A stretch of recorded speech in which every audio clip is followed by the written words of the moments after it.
Hello everyone, and welcome back to the channel. Today we're going to recap the intense action movie John Wick Chapter 2. This film continues the story of the legendary hitman John Wick, a man who tried to leave the assassin world behind but the past refuses to let him go. If you enjoy action movies and thrilling stories, make sure to stay until the end. Let's begin. The movie begins shortly after the events of the first film. John Wick is still searching for the car that was stolen from him. The car is now in the hands of a Russian gangster named Abram Tarasov, the brother of the man John killed in the previous movie. John arrives at Abram's warehouse and fights his way through dozens of guards. After an intense battle, John finally reaches Abram. Abram knows exactly who John is and understands that fighting him is pointless, so he agrees to return the car. John takes the car and leaves peacefully. After that, John returns home and hopes to finally live a quiet life. But things are about to change. One night, a powerful Italian crime lord named Santino D'Antonio arrives at John's house. Santino reminds John about a blood oath marker. In the assassin world, a marker is a serious promise. If someone gives you a marker and you accept it, you are obligated to complete the task. Years ago, Santino helped John complete the impossible task that allowed him to retire and marry his wife. Now Santino has come to collect that favor. However, John refuses. He tells Santino that he wants to stay out of the assassin world. Santino doesn't like this answer, so he blows up John's house with a grenade launcher and leaves. Realizing he has no choice,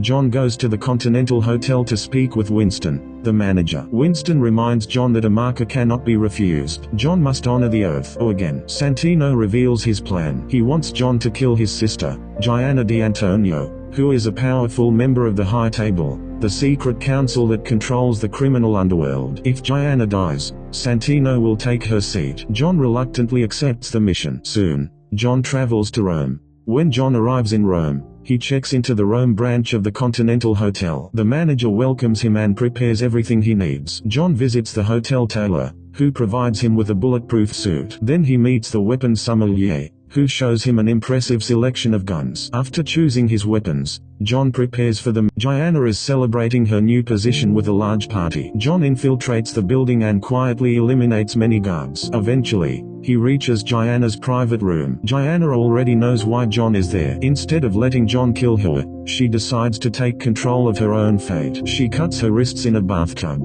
choosing to die with dignity. John stays with her until she dies. But the mission isn't. As John leaves the room, Santino's bodyguard, Cassian, arrives. Cassian was Gianna's loyal protector. He immediately understands what happened and attacks John. A brutal fight begins. John and Cassian fight through the streets of Rome and even inside the subway. Eventually, John defeats Cassian but chooses not to kill him. John leaves him injured instead.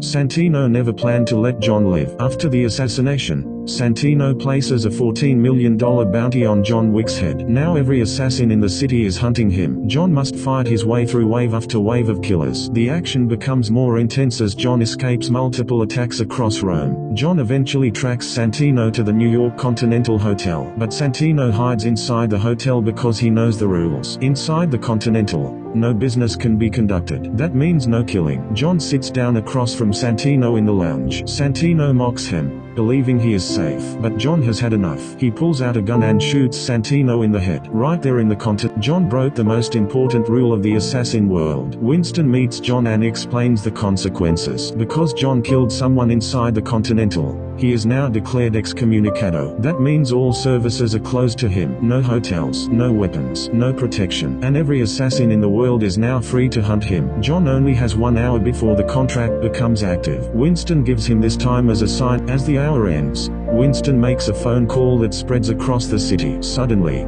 countless assassins receive the message. John Wick is now the target. John begins running through the streets of New York while everyone around him becomes a potential enemy. The legend of John Wick continues. And that's where the movie ends. And that was the story of John Wick Chapter 2. If you enjoyed this recap, don't forget to like the video and subscribe for more movie explanations. See you in the next video. Thank you for watching and don't forget to subscribe to the channel.